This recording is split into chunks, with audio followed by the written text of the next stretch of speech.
আসসালামু আলাইকুম। আশা করি সবাই ভালো আছেন।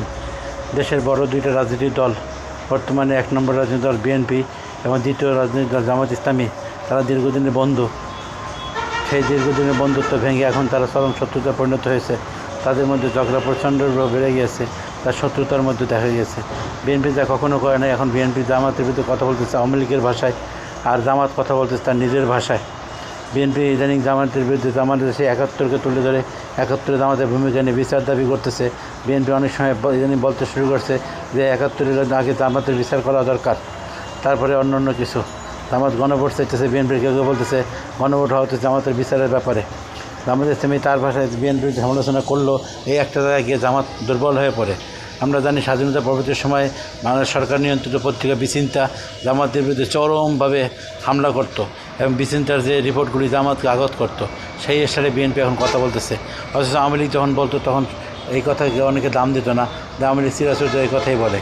কিন্তু বিএনপির নেতারা গত কয়েকদিন যাবৎ এই কথা বলা শুরু করছে এবং গতকাল মোয়াজ্জেম হোসেন আলাল চরমভাবে জামাত হিট করার পরে জামাত এক বিবৃতি দিয়ে তার প্রতিহত করার চেষ্টা করেছে।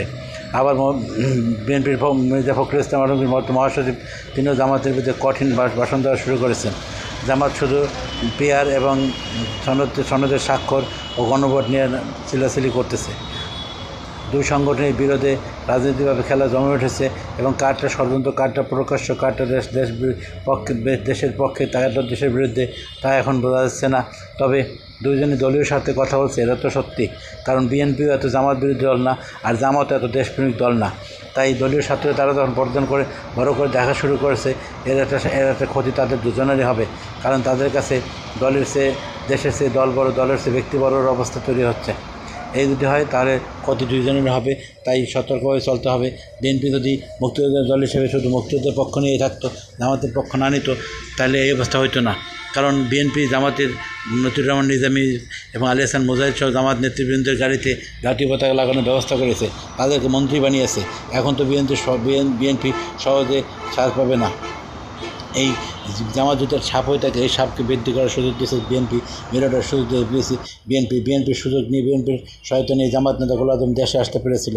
সেটা লম্বা কথা, সেটা বলতে চাই না।